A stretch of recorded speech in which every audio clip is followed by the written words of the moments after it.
Harka fuunee kan gosa dhuftootii fi daawwattoonni Meelbaa HD nagee badhaadhaa isin jechaa Rammoo Kombeekoon viidiyoo haaraa bareedaa tokko isin qabadee dhufee jira.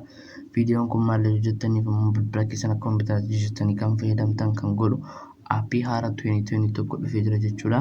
Gara viidiyoo kanaa osoo hin darbiin dura namoonni chaanalii kan subscribe godhanii jira subscribe godhatanii akkasumas viidiyoo kana like gochuun dagatinaa. Amma yeroo keenya osoo hin gubiin gara viidiyootti. Akkuma dursanii ibsu yaala viidiyoon kun aappiin kun bilbila keessan akka kompiitaraatti jijjiirtanii kan fayyadamtan gochuu kan danda'udha. Aappii kana kan isin buufachuu dandeessan Play Store osoo hin taane karaa biraadha. Karaan kunis liinkii isaa koomentii irra tokko faarratti piin godhee isiniin karaa sanaan seenaa buufadhaan isiniin jira aappii kanatti itti fayyadamaa jecha. Amma gara aappii kanaatti deemnaa jechuudha. Aappiin kun maqaan isaa Win98 jedhama. Aappii kana dursa keessa seentanii halluu gootanii wanta babbantan qabdu settingoota kana sitti argaa jira. Gaafa isin aappii kana keessatti bilbila keessan naannessii fiinsa irratti godhee keesseena sanaan booddee wantoota tiitoraalii adda addaa isinii kenna. Sanaan booddee gooti jettu sanaan booddee akkuma argitan keessa seenaara jechuudha. Akkuma argitan keessa seenaara.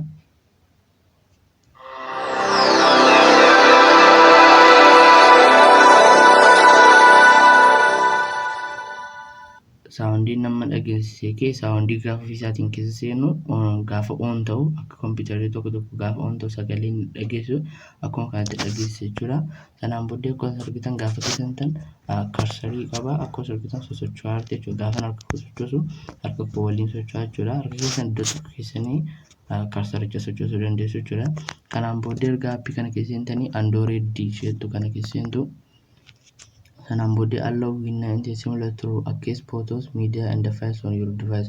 Sanaan booddee wantoota deviceota yookiin bilbila korra jiranii faayiloota adda addaa asirra akka galaniif allow gootaadha. Allow jettu sanaan booddee aapponni faayiloonni akkuma argitan dhufanii asirra galanii jiru jechuudha. Fakkeenyaaf asii gadi yoon deemsisarsi faayil manaajar akkasumas leezil MPC vidimeetii extenderiin fa'aa dhufanii galanii jiru jechuudha. Faayiloonni adda addaa viidiyoon adda addaa jechuudha. Kanaan booddee viidiyoo taphachuuf Windows Media Player keessa galtu intarneetiif immoo Internet Explorer Android appsii yoo fayyadamuu barbaaddan as keessaan seentanii akkasitiin seentanii aappii barbaaddan filattanii bantanii fayyadamtu jechuudha. Akkasumas dookumentii kana fakkeenyaaf yoo dookumentii barreessuu barbaaddan barreeffamoota adda addaa barreessuu barbaaddan barreessitanii seef gootu seef as gootanii fakkeenyaaf dookumentii kana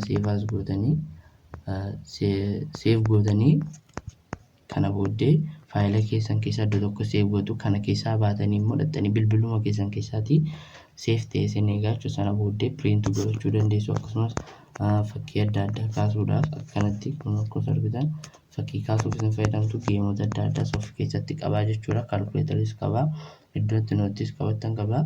Yeroo barbaaddan akka kanatti fayyadamuu dandeessu. Saayitii saawundii isaa fakkeenyaaf asirra jira. Saayitii saawundii asirraatii qannassu. Saawundii vooliyuumii akkuma argitan asirraatii akka barbaaddan qannastanii dabaltu jechuudha. Argitan saawundii akka kanatti dabaltanii qannasuu dandeessu. Kana booddee erga aappii kana fayyadamtanii booddee yoo keessaa ba'uu barbaaddanii star seerutti buutu. Sana booddee star seeruu kanatti gara gajjallaa kana shutdown seeruu kanatti buutu. Kana booddee would you want to the computer to do jedhee shutdown jedhee jala nuukaa shutdown restart jedhee jala kaa shutdown seerutti click teerama. Sanaan booddee okay tu kana booddee gaafsan keessaa baatanii saawundii sasalatti nageessee keessa galiin keesseenaa addasii booddee keessa seeneen keessaa ba'aa jechuudha. Akkuma argitan keessaa ba'ee jira. Wantoota fakkeenyaaf dookumentoota adda addaa irratti barreessee jira. Seef godhee bilbila koo keessa jira.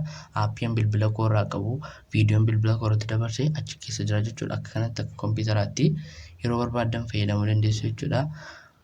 Waan nu dhaggeeffataniif guddaa galatoomaa isiniin jechaa viidiyoon irraa isinii qabadee dhufe kanuma ture. Viidiyoo kana like gochuun dagatinaa akkasumas namoonni chaanalii kana subscribe gootanii jira subscribe godhaa akkasumas koomentii irratti yaadota qabdan maraa nuun gahaa isiniin jedha.